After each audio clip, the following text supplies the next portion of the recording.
ചിങ്ങമാസത്തിലെ ശുക്ലപക്ഷ ചതുർത്ഥി തിഥിയാണ് ഗണപതി ഭഗവാന്റെ ജന്മദിനമായി ആഘോഷിക്കുന്നത്. ഗണപതി പ്രീതിക്കായാണ് ചതുർത്ഥി വ്രതം അനുഷ്ഠിക്കുന്നത്. തലേദിവസം വ്രതമെടുത്തു വേണം വ്രതം തുടങ്ങാൻ. എണ്ണ തേച്ചുകുളി, പകലുറക്കം എന്നിവ ഒഴിവാക്കണം. സൂര്യോദയത്തിനു മുന്നേ ഉണർന്ന് ശരീരശുദ്ധി വരുത്തി നിലവിളക്ക് തെളിയിച്ച് ഗണപതി ഗായത്രി 108 തവണ ചെല്ലുന്നത് ഉത്തമമാണ്. അതിനുശേഷം ക്ഷേത്രദർശനം നടത്തി കറുക, മുക്കുറ്റി എന്നിവ കൊണ്ട് മാല, അർച്ചന എന്നിവ സമർപ്പിക്കുന്നതും അവൽ, മലർ, അപ്പം എന്നിവ നിവേദ്യമായി സമർപ്പിക്കുന്നതും അത്യുത്തമമാണ്. ധാന്യഭക്ഷണം ഒരു നേരം മാത്രം കഴിച്ച് മറ്റു സമയങ്ങളിൽ പഴങ്ങളോ മറ്റോ കഴിക്കുക. ദിവസം മുഴുവൻ ഗണേശ പ്രാർത്ഥനയോടുകൂടി കഴിച്ചുകൂട്ടുന്നത് ഉത്തമമാണ്.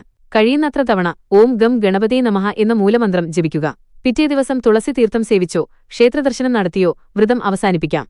കേതുദശാദോഷം അനുഭവിക്കുന്നവർ ദോഷപരിഹാരമായി ഗണപതി ഹോമം നടത്തിയാൽ അതിവേഗം ഫലം ലഭിക്കും. ഈ വ്രതം ആചരിക്കുന്നത് ഒരു വർഷക്കാലം വിഘ്നേശപ്രീതിയിലൂടെ ഉദ്ദിഷ്ടവരസിദ്ധി നേടാൻ നമ്മെ സഹായിക്കുന്നതാണ്. വിനായക ചതുർത്ഥിനാളിൽ ചന്ദ്രദർശനം നടത്തിയാൽ ദുഷ്പേര് കേൾക്കാനിടയാകും എന്നാണ് വിശ്വാസം. ഗണേശ ഗായത്രി. ഏകദന്തായ വിദ്മഹേ വക്രതുണ്ടായ ധീമഹി തന്നോ ദന്തി പ്രചോദയാത്.